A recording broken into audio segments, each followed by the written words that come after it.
Hello, hello, hi, and welcome back to Boxes and Bubbles, where today we're looking at Detective Comics number 1039. Written by Mariko Tamaki. A lot of people on art this time. Pencils are by Viktor Bogdanovic, who also did inks, along with Henriques and Norm Rapmund. And the colours are by the always amazing Jordie Bellaire. Like always, I'll pick around the big moments in the book to keep as spoiler-free as possible, but there's a new thread starting, and it starts on the first page, so if you don't want to know about that, I guess don't watch the rest of the video, go ahead and read it first, but if you don't mind finding out what happens as soon as you open the pages, keep listening, cause it's awesome. So if you haven't been keeping up with Detective Comics, Sarah Worth was killed in a sewer in Gotham, and Batman was seen analysing her body. She also happens to be one of Bruce Wayne's neighbours. Her father, Mr. Worth, the name's a bit on the nose there, is very tall and very muscular and wants to hunt down both Batman and Bruce Wayne, not knowing that they're the same person. There's also been a series of people found collapsed at the scenes of violent attacks with disgusting parasites in their eyeballs. Ugh. The end of the previous issue saw Mr. Worth making a deal with a man working under Mayor Nakano named Hue Vile, who, a few issues ago, violently attacked somebody in the street with his horrible mouth alien monstrosity thing. Using his connections, Hugh tricks Deb Donovan, an associate of the mayor, into a late-night meeting and then abducts her. Worth then used Donovan to lure Batman and Huntress to the sewer and blow the crap out of them, which of course they manage to escape. This issue opens with the first real introduction of Hue Vile and his disgusting parasite. They say too many cooks spoil the broth, but look at this art, even on just the first page!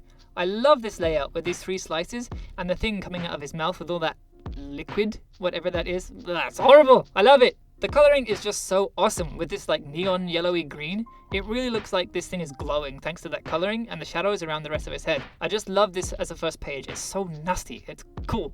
Vile explains to us that he got his parasite when he turned 8 years old, that it feeds on violence and on infecting other people, who then go on to infect someone else. He really appeals to me as an idea and as a character, and I think that's because it's a mishmash of some of my favourite horror stuff. We've got the horrible aesthetic of The Thing or Alien, mixed with a chain letter type deal like in The Ring. Oracle calls Huntress, and their conversation is straying into spoiler territory, so I'll just give you the gist. Oracle tells Huntress that she's found the source of the eyeball parasites, a guy named Hue Vile. He's currently downtown in Gotham, so Huntress goes off to have a chat with him, not knowing what we know about what Hugh and his little friend like to get up to. Meanwhile, across town, Batman fends off Mr. Worth and decides that he can't continue investigating Sarah Worth's death, with both her father and the police after him. He decides upon his next course of action, but that's a huge spoiler, so I'll let you find that out for yourself. But there's another very important slice of Hue Vile's story in the back, written by the, it can't be a real name but it's badass, T-Rex, colours by Simon Goch, or is that Goff? And letters by Rob Lee. Early on in the issue, we get some of Vile's childhood, but there's a bit more here that fleshes it out and makes it much more tragic. There's also some of his later life, and it tells us his motivation for teaming up with Worth against Batman. Vile wants Batman. He wants his violence, but he knows that he'll have to wait and be smart about it. The art is different here, but it's still bloody horrible.